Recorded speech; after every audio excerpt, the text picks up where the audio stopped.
Já ouvi gente dizendo por aí que o vírus colocou a gente na grande tribulação. Será? Existem duas perguntas que a gente precisa responder. A primeira é: já estamos na grande tribulação?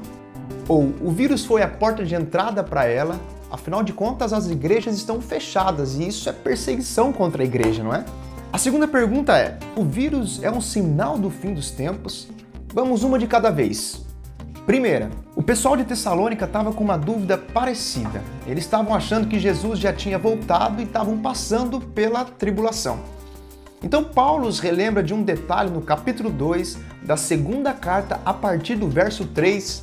Ele diz assim: ninguém, de maneira alguma, vos engane, porque aquele dia não virá sem que antes venha a apostasia. Quando a Bíblia fala de aquele dia, ela pode estar se referindo a períodos diferentes, como o arrebatamento da igreja, ou a grande tribulação, ou a segunda vinda de Cristo, ou os três eventos como se acontecessem de uma vez só.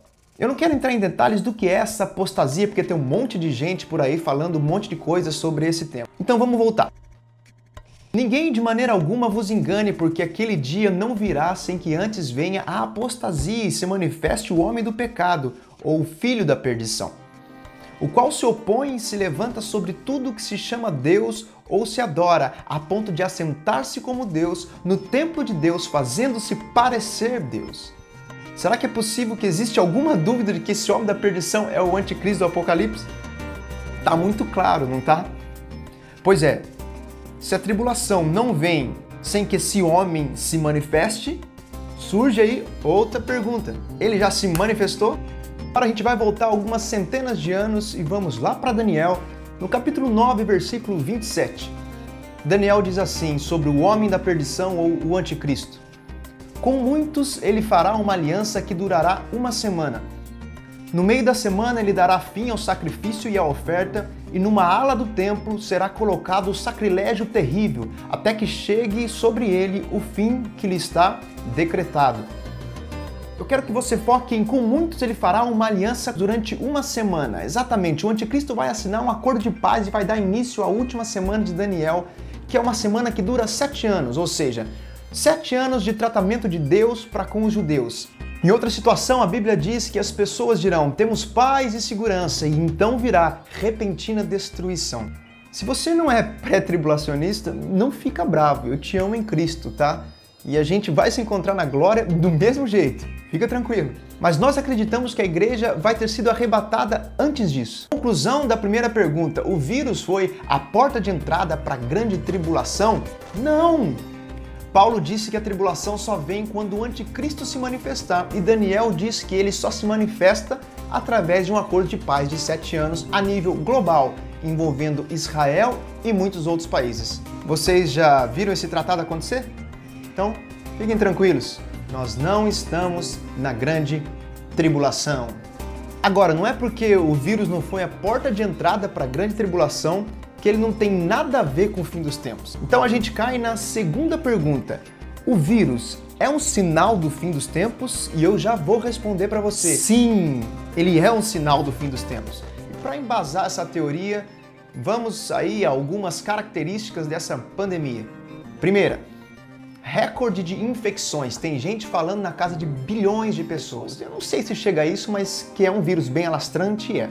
Jesus disse em Mateus 24 que no fim dos tempos haveria um aumento no nível da intensidade de guerras, terremotos e também pestes. No último século a gente teve as 2 maiores guerras que o mundo já enfrentou. Os terremotos têm sido cada vez mais intensos. E essa peste ou vírus faz jus ao discurso de Jesus.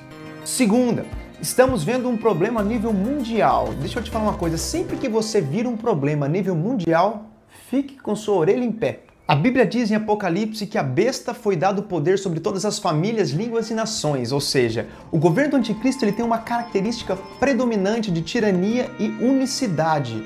Ou seja, um manda e o resto obedece.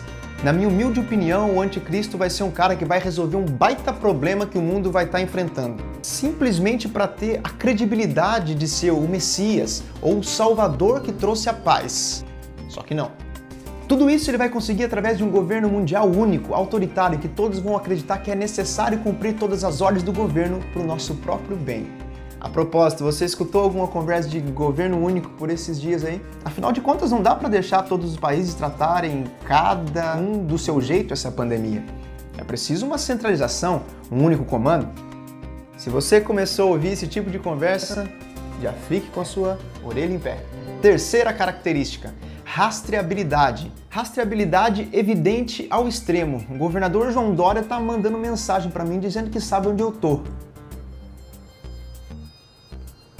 Brincadeiras à parte, mas é verdade, as pessoas estão sendo rastreadas. Na China, quando alguém tentava sair da sua casa, uma sirene era acionada. Rastreabilidade é mais uma arma a ser usada no controle do governo do anticristo. Quarta característica, dinheiro em espécie se torna cada vez mais ultrapassado, retrógrado e até proibido em alguns países.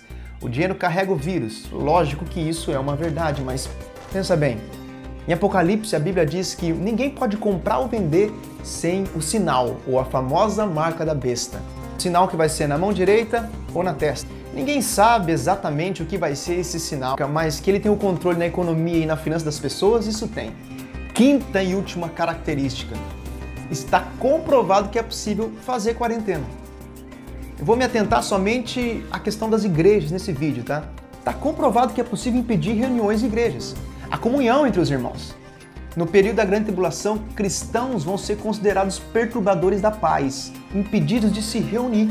Obviamente, a quarentena não é uma perseguição em si à igreja, e devemos seguir as orientações dos superiores, dos órgãos competentes, mas ela não deixa de ser uma prova de que é possível pará-la. Reafirmo, não é uma perseguição ainda efetiva e exclusiva, mas pode ser um pano de fundo, um treinamento, um teste que mostrou ser possível fechar igrejas.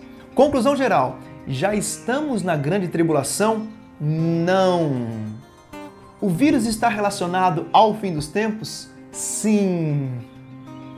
Se você gostou desse vídeo, quer mais conteúdo assim, então clique aí em gostei, se inscreve no canal, ativa o sininho para receber mais vídeos todos os dias. Um beijo, fiquem na paz de Cristo, até a próxima.